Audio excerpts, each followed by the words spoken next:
നമസ്കാരം. ന്യൂസ് റിലീസിലേക്ക് സ്വാഗതം. പ്രധാന വാർത്തകൾ ആദ്യം. രൂപയുടെ മൂല്യം വീണ്ടും ഇടിഞ്ഞതോടെ ഗൾഫ് കറൻസിയുടെ വിനിമയ നിരക്ക് മെച്ചപ്പെട്ടു. പ്രവാസികൾ പരമാവധി തുക നാട്ടിലേക്ക് അയക്കാൻ തയ്യാറെടുക്കുന്നത് ഗൾഫിലെ സാമ്പത്തിക ഇടപാടുകളെയും ബാധിച്ചു. കുവൈത്തിൽ വിദേശികൾക്ക് മാത്രമായി ആശുപത്രികൾ സ്ഥാപിക്കുന്നു. പഞ്ചവത്സര വികസന രേഖയുടെ ഭാഗമായുള്ള പദ്ധതിയുടെ പ്രഖ്യാപനം 1 മാസത്തിനുള്ളിൽ ഉണ്ടാകുമെന്ന് സൂചന. ഇതിനായുള്ള പ്രത്യേക ആരോഗ്യ ഇൻഷുറൻസ് കമ്പനിയുടെ രൂപീകരണം അന്തിമഘട്ടത്തിലെത്തി. കുവൈത്തിൽ ഫ്ളാറ്റ് വാടക കുതിച്ചുയരുന്നത് സാധാരണക്കാരായ പ്രവാസികളെ ആശങ്കയിലാക്കുന്നു. കഴിഞ്ഞ 3 വർഷത്തിനകം 27% വർധനയാണ് വീട്ടുവാടകയിൽ ഉണ്ടായിട്ടുള്ളത്.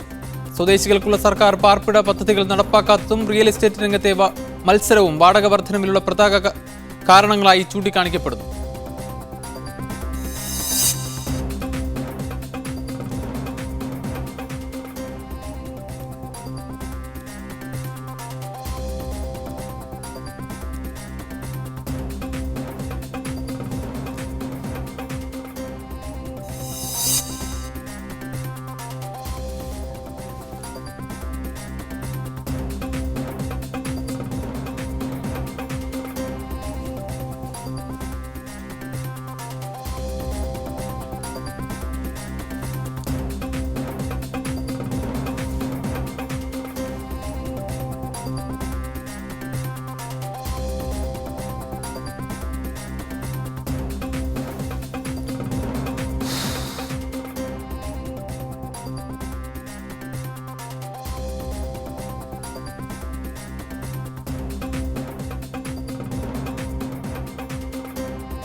ഈജിപ്തിൽ സൈന്യം നടത്തുന്ന ആക്രമണങ്ങൾ അവസാനിപ്പിക്കണമെന്നാവശ്യപ്പെട്ട് ആംനസ്റ്റി ഇന്റർനാഷണൽ ബെർലിനിൽ പ്രകടനം നടത്തി.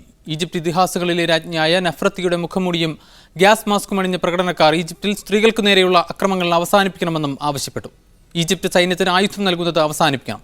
ഈജിപ്തിലെ മനുഷ്യാവകാശ ലംഘനങ്ങളെക്കുറിച്ച് UN സ്വതന്ത്ര അന്വേഷണം നടത്തണമെന്നും പ്രകടനക്കാർ ആവശ്യപ്പെട്ടു. ഈജിപ്തിന് സാമ്പത്തിക സഹായം വാഗ്ദാനം ചെയ്ത് സൗദി അറേബ്യ രംഗത്തെത്തി. ബ്രദർഹുഡ് പ്രവർത്തകരെ കസ്റ്റഡിയിൽ വെച്ച് കൊലപ്പെടുത്തിയ സംഭവം അന്വേഷിക്കണമെന്ന് മുർസി അനുകൂലികൾ ആവശ്യപ്പെട്ടു. അതിനിടെ പുറത്താക്കപ്പെട്ട ഏകാധിപതി ഹുസ്നി മുബാറക്കിനെ അഴിമതി കേസിൽ പ്രോസിക്യൂട്ടർ കുറ്റവിമുക്തനാക്കി. സിനായിലുണ്ടായ റോക്കറ്റ് ആക്രമണത്തിൽ 24 പോലീസുകാർ കൊല്ലപ്പെട്ടു. പാശ്ചാത്യ രാജ്യങ്ങൾ ഈജിപ്തിനുള്ള സാമ്പത്തിക സഹായം നിർത്തിവെച്ചാൽ അറബ് മുസ്ലിം രാജ്യങ്ങൾ ഈജിപ്തിലെ സൈനിക ഭരണകൂടത്തെ സഹായിക്കുമെന്ന് സൗദി വിദേശകാര്യമന്ത്രി സുഊദ് അൽ ഫൈസൽ വ്യക്തമാക്കി. സാമ്പത്തിക സഹായം നൽകാൻ മുസ്ലിം രാജ്യങ്ങൾ ഭദ്രമാണെന്നും സൗദി കൂട്ടിച്ചേർത്തു. എന്നാൽ 36 പ്രക്ഷോഭകരെ പോലീസ് കസ്റ്റഡിയിൽ കൊലപ്പെടുത്തിയ നടപടിയെക്കുറിച്ച് അന്താരാഷ്ട്ര അന്വേഷണം നടത്തണമെന്ന് അട്ടിമറി വിരുദ്ധ സഖ്യം ആവശ്യപ്പെട്ടു. സംഭവത്തിന്റെ പൂർണ്ണ ഉത്തരവാദിത്വം ആഭ്യന്തര മന്ത്രാലയത്തിനും അട്ടിമറിക്ക് നേതൃത്വം കൊടുക്കുന്നവർക്കുമാണെന്ന് മുസ്ലിം ബ്രദർഹുഡ് വെബ്സൈറ്റിൽ പുറത്തിറക്കിയ വാർത്താക്കുറിപ്പിലും ആരോപിച്ചു. അതിനിടെ ഇന്ന് സിനായിൽ നടന്ന റോക്കറ്റ് ആക്രമണത്തിൽ 24 പോലീസുകാർ കൊല്ലപ്പെട്ടു. ആക്രമണത്തെ തുടർന്ന് ഫലസ്തീനുമായി ഈജിപ്ത് പങ്കിടുന്ന റഫ അതിർത്തി അടച്ചതായി ഉദ്യോഗസ്ഥർ അറിയിച്ചു. അതിർത്തി അടച്ചതിനെതിരെ ഫലസ്തീനിൽ വിമർശനമുയർന്നിട്ടുണ്ട്.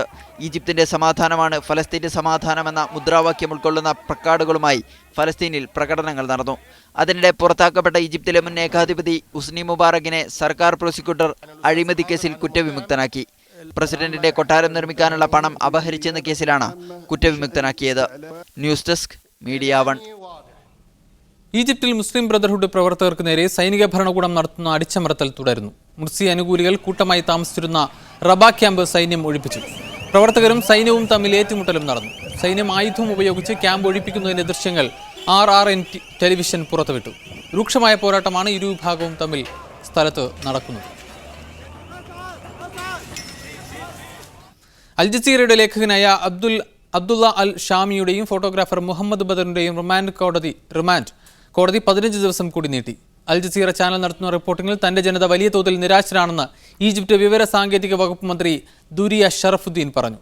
മുർസി അനുകൂല വാർത്തകൾ നൽകുന്ന ചാനലുകൾക്ക് ഈജിപ്തിൽ വലിയ തോതിലുള്ള നിയന്ത്രണമാണ് പട്ടാളം ഏർപ്പെടുത്തിയിരിക്കുന്നത്. കുവൈത്തിലെ ഈജിപ്ത് കോൺസുലേറ്റിന് മുന്നിൽ പ്രകടനം നടത്തിയ ഈജിപ്ത് പൗരന്മാരെ നാടുകടത്താൻ ആഭ്യന്തരമന്ത്രി ഉത്തരവിട്ടു. പ്രകടനത്തിന് നേതൃത്വം നൽകിയ 9 പേരെയാണ് നാടുകടത്തുക. സംഭവത്തിൽ 65ഓളം പേരെ പോലീസ് ചോദ്യം ചെയ്തു. മുൻകൂർ അനുമതിയില്ലാതെ പ്രതിഷേധത്തിനിറങ്ങിയവരെ നാടുകടത്തണമെന്ന് കഴിഞ്ഞ ദിവസം പാർലമെന്റ് അംഗങ്ങൾ ആവശ്യപ്പെട്ടിരുന്നു. കുവൈറ്റിലെ അമേരിക്കൻ എംബസിക്ക് മുന്നിലും മുർസി അനുകൂലികൾ പ്രകടനം നടത്തിയിരുന്നു.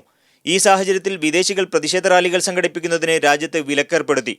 പ്രകടനത്തിൽ പങ്കെടുത്തതായി സംശയമുള്ള 65ഓളം ഈജിപ്ത് സ്വദേശികളെ പോലീസ് ചോദ്യം ചെയ്തു. ഇതിൽ 9 പേരെ നാടുകടത്താൻ ആഭ്യന്തരമന്ത്രിയും ഉപപ്രധാനമന്ത്രിയുമായ ഷെയ്ഖ് മുഹമ്മദ് അൽ ഖാലിദ് ഉത്തരവിടുകയായിരുന്നു. രാജ്യസുരക്ഷയ്ക്ക് എതിർ നിൽക്കുന്നവർക്കുള്ള താക്കീതായാണ് പ്രതിഷേധക്കാരെ നാടുകടത്താനുള്ള കുവൈത്തിന്റെ തീരുമാനം വിലയിരുത്തപ്പെടുന്നത്. കുവൈത്ത് വിദേശകാര്യ മന്ത്രാലയം കഴിഞ്ഞ ദിവസം ഈജിപ്തിലെ പട്ടാള ഭരണകൂടത്തിനുള്ള പിന്തുണ അറിയിച്ചിരുന്നു. കുവൈറ്റ് നിലപാടിനെ എതിർത്ത് രാജ്യത്തെ ബ്രദർഹുഡ് അനുകൂലികൾ രംഗത്ത് വരികയുമുണ്ടായി. അതേസമയം രാജ്യത്ത് കൂടുതൽ പ്രതിഷേധങ്ങൾ അരങ്ങേറാൻ സാധ്യതയുണ്ടെന്ന രഹസ്യവിവരത്തെ തുടർന്ന് പോലീസ് നിരീക്ഷണം ശക്തമാക്കിയിരിക്കുകയാണ്. പള്ളി ഇമാമുമാരെയും ഖത്തീബുമാരെയും പ്രത്യേകം നിരീക്ഷിക്കണമെന്ന് ബന്ധപ്പെട്ട കേന്ദ്രങ്ങൾക്ക് നിർദ്ദേശം ലഭിച്ചതായും റിപ്പോർട്ടുകളുണ്ട്. Media 1 Kuwait.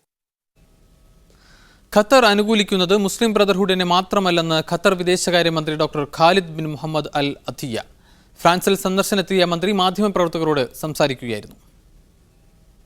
ഈജിപ്തിൽ വിപ്ലവം ആരംഭിച്ചതു മുതൽ തന്നെ ഖത്തർ ഈജിപ്തിലെ ജനങ്ങൾക്കൊപ്പം നിലകൊണ്ടിട്ടുണ്ടെന്നും മുസ്ലിം ബ്രദർഹുഡിനെ മാത്രം അനുകൂലിക്കുന്ന രാജ്യമെന്ന വാർത്ത തെറ്റാണെന്നും ഖത്തർ വിദേശകാര്യമന്ത്രി ഖാലിദ് ബിൻ മുഹമ്മദ് അൽ അത്തിയ ഫ്രാൻസിൽ വ്യക്തമാക്കി.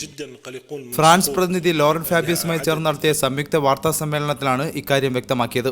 ഹുസ്നി മുബാറക്കിനെതിരെ തുടങ്ങിയ വിപ്ലവം മുതൽ ഈജിപ്ഷ്യൻ ജനതയ്ക്ക് അനുകൂലമായി നിലകൊണ്ട രാജ്യമാണ് ഖത്തറെന്നും അത് ഏതെങ്കിലും പ്രത്യേക പാർട്ടിയോടുള്ള താൽപര്യം കൊണ്ടല്ലെന്നും അദ്ദേഹം കൂട്ടിച്ചേർത്തു.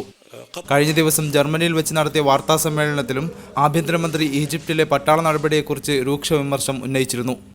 Ramees Chathyara, media 1, Qatar. ബഹ്റൈനിൽ അക്രമ പ്രവർത്തനങ്ങൾക്ക് ഗൂഢാലോചന നടത്തിയവരെയും പദ്ധതിയിട്ടവരെയും ബഹ്റൈൻ ജനത തള്ളിക്കളഞ്ഞതായി പ്രധാനമന്ത്രി prince Khalifa bin Salman al Khalifa പറഞ്ഞു. രാജ്യസുരക്ഷ അപകടത്തിലാക്കാനും അക്രമങ്ങൾ നടത്താനും ചിലർ നടത്തിയ ഗൂഢശ്രമങ്ങൾ പരാജയപ്പെട്ടുവെന്നും അദ്ദേഹം പറഞ്ഞു.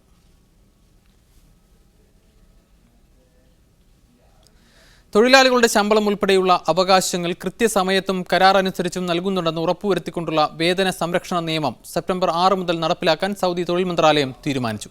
ഈ നിയമമനുസരിച്ച് തൊഴിലാളികളുടെ അവകാശം സംരക്ഷിക്കാൻ തൊഴിലുടമ ബാധ്യസ്ഥനാണ്. സ്വകാര്യ മേഖലയിൽ തൊഴിലാളികളുടെ അവകാശ സംരക്ഷണത്തിൽ വീഴ്ച വരുത്തുന്നില്ലെന്ന് ഉറപ്പുവരുത്താനാണ് തൊഴിൽ മന്ത്രാലയം പുതിയ നിയമം നടപ്പാക്കുന്നത്. 3000 ജോലിക്കാരുള്ള ഭീമൻ കമ്പനികൾക്കും സ്വകാര്യ വിദേശ സ്കൂളുകൾക്കുമാണ് തുടക്കത്തിൽ നിയമം നിർബന്ധമാവുക. വൈകാതെ മറ്റു കമ്പനികളും നിയമത്തിന് കീഴിൽ വരും. സ്ഥാപനങ്ങൾ ശമ്പളം നൽകുന്ന വിവരം ഇലക്ട്രോണിക് രീതിയിൽ തൊഴിൽ മന്ത്രാലയത്തിന്റെ വെബ്സൈറ്റിൽ അപ്ലോഡ് ചെയ്തിരിക്കണം. സ്വകാര്യ സ്ഥാപനങ്ങളിലും സ്കൂളുകളിലും ജോലിക്കാർക്ക് ശമ്പളം നിശ്ചയിക്കുന്നതിൽ തൊഴിൽ മന്ത്രാലയം ഇടപെടില്ലെന്ന് മന്ത്രാലയത്തിന്റെ പരിശോധന വിഭാഗം അണ്ടർ സെക്രട്ടറി അറിയിച്ചു. രാജ്യത്തെ വൻകിട സ്ഥാപനങ്ങൾ മുൻമാസങ്ങളിൽ തന്നെ പരീക്ഷണാടിസ്ഥാനത്തിൽ മന്ത്രാലയത്തിന്റെ പുതിയ നിയമം നടപ്പാക്കിയിട്ടുണ്ടെന്നും മന്ത്രാലയം അറിയിച്ചു. സൗദിയിൽ പ്രവർത്തിക്കുന്ന വിദേശ സ്കൂളുകൾ, സ്വദേശി സിലബസിലുള്ള സ്വകാര്യ സ്കൂളുകൾ, നഴ്സറികൾ എന്നിവയ്ക്ക് തൊഴിലാളികളുടെ എണ്ണം പരിഗണിക്കാതെ തന്നെ നിയമം ബാധകമായിരിക്കും. തൊഴിൽ പ്രശ്നങ്ങൾ ഇല്ലാതാക്കാനും നല്ല തൊഴിലന്തരീക്ഷം സൃഷ്ടിക്കാനും ഇതിലൂടെ സാധിക്കുമെന്നാണ് മന്ത്രാലയം പ്രതീക്ഷിക്കുന്നത്. കൂടാതെ വ്യാജ സ്ഥാപനങ്ങളെ കണ്ടെത്താനും തൊഴിൽ തേടി അലയുന്ന ഫ്രീ വിസക്കാരെ ഇല്ലാതാക്കാനും പുതിയ നിയമം സഹായിക്കും. Media 1, Riyadh. വ്യാജ സ്ഥാപനങ്ങളുടെ പേരിലെടുത്ത വിസയിൽ സൗദിയിൽ വന്നിറങ്ങുന്ന തൊഴിലാളികൾക്ക് ഇക്കാമ നൽകില്ലെന്നും പകരം താൽക്കാലിക വർക്ക് പെർമിറ്റ് നൽകുമെന്നും തൊഴിൽ മന്ത്രാലയം വ്യക്തമാക്കി. ഇത്തരക്കാർ ഇക്കാമ ലഭിക്കാൻ പച്ചക്കണത്തിലുള്ള പുതിയ തൊഴിലുടമയെ കണ്ടെത്തണം. വന്നിറങ്ങിയ വിസയുടെ നമ്പറിൽ തന്നെയാണ് താൽക്കാലിക വർക്ക് പെർമിറ്റ് നൽകുക. ഇത് പിന്നീട് ജവാസത്തിൽ നിന്ന് ഇക്കാമ ലഭിക്കാൻ സഹായകരമാകും. നടപ്പുവർഷം അവസാനിക്കുന്നതുവരെ പ്രൊഫഷൻ മാറ്റം ഉദാരമായി നടക്കുമെന്ന് മന്ത്രാലയ വക്താവ് പറഞ്ഞു. വീട്ടുവേലക്കാർക്കും ഇളവ് കാലത്ത് സ്വകാര്യ സ്ഥാപനങ്ങളിലേക്ക് മാറാവുന്നതാണ്. സൗദിയിൽ 100 വിദേശ രാജ്യങ്ങളിൽ നിന്നായി 70 ലക്ഷത്തിലധികം തൊഴിലാളികളുണ്ടെന്നാണ് കണക്ക്. ഇതിൽ 30% അവിദഗ്ധ തൊഴിലാളികളാണ്. അവിദഗ്ധ തൊഴിലാളികൾക്ക് വിദേശ രാജ്യങ്ങളെ അവലംബിക്കുന്നത് കുറയ്ക്കുമെന്നും മന്ത്രാലയ വക്താവ് പറഞ്ഞു. കുവൈത്തിൽ വിദ്യാഭ്യാസ വകുപ്പ് ജീവനക്കാരുടെ ശമ്പളം വർദ്ധിപ്പിക്കാൻ ഒരുങ്ങുന്നു. വേതനം വർദ്ധിപ്പിക്കുന്നതുമായി ബന്ധപ്പെട്ട പഠനങ്ങൾ പൂർത്തിയായതായും സിവിൽ സർവീസ് കമ്മീഷനുമായി മന്ത്രാലയം ചർച്ച നടത്തിയതായും അൽ ഷഹീദ് പത്രം റിപ്പോർട്ട് ചെയ്തു. 10 വർഷത്തിൽ കുറഞ്ഞ പ്രവൃത്തി പരിചയമുള്ള അധ്യാപക, അനധ്യാപിക ജോലിക്കാർക്ക് അടിസ്ഥാന ശമ്പളം 300-ൽ നിന്ന് 650 ദിനാറായും 15 വർഷം വരെ പ്രവൃത്തി പരിചയമുള്ളവരാണെങ്കിൽ 750 ദിനാറായും വർദ്ധിപ്പിക്കാനാണ് വകുപ്പിന്റെ പദ്ധതി. Psychologist, programmer, social researcher, technical director തുടങ്ങിയ തസ്തികകളിൽ അടിസ്ഥാന ശമ്പളം 260 എന്നത് 600 ഉയർത്തും. 260 ദിനാർ സ്കെയിലിലുള്ള ടൈപ്പിസ്റ്റ്, അക്കൗണ്ടന്റ് തുടങ്ങിയ തസ്തികകൾക്കുള്ള ശമ്പളം 540 ദിനാറായും വർദ്ധിക്കും. മലയാളികൾ അടക്കമുള്ള പ്രവാസികൾക്ക് ഏറെ ആശ്വാസമാകുന്ന വർധനവ് ഈ അധ്യയന വർഷം തന്നെ നടപ്പാക്കപ്പെടും എന്നാണ് പ്രതീക്ഷിക്കുന്നത്. ഹജ്ജിന് സൗദിയിലെത്തുന്ന തീർത്ഥാടകർ ഹജ്ജിന്റെ ദിനങ്ങളും പുണ്യനഗരങ്ങളും രാഷ്ട്രീയ താൽപര്യങ്ങൾക്ക് ഉപയോഗിക്കാൻ അനുവദിക്കില്ലെന്ന് സൗദി ഹജ്ജ് മന്ത്രി ഡോക്ടർ ബന്ദർ അൽ ഹജ്ജാർ പറഞ്ഞു. പ്രകടനങ്ങളും രാഷ്ട്രീയ പ്രചാരണങ്ങളും നടത്തുന്നത് ഹജ്ജിന്റെ പവിത്രതയ്ക്ക് നിരക്കുന്നതല്ലെന്നും ഹജ്ജ് അനുഷ്ഠാനങ്ങൾ നിർവഹിക്കുന്നതിനാവണം തീർത്ഥാടകരുടെ ശ്രദ്ധയെന്നും ഹജ്ജ് മന്ത്രി കൂട്ടിച്ചേർത്തു. ഈ വർഷത്തെ ഉംറ സീസൺ ആഗസ്റ്റ് 22 വ്യാഴാഴ്ച അവസാനിക്കുന്നു. 9 മാസം നീണ്ട സീസണിൽ 50 ലക്ഷം പേർ ഉംറ നിർവഹിച്ചിട്ടുണ്ടെന്നാണ് സൗദി ഹജ്ജ് മന്ത്രാലയത്തിന്റെ കണക്ക്. അതേസമയം ഹജ്ജും ഉംറയും സൗദി അറേബ്യ സാമ്പത്തിക നേട്ടത്തിന് ഉപയോഗപ്പെടുത്തുന്നില്ലെന്ന് ഹജ്ജ് മന്ത്രി ഡോക്ടർ ബന്ദർ അൽ ഹജ്ജാർ പറഞ്ഞു.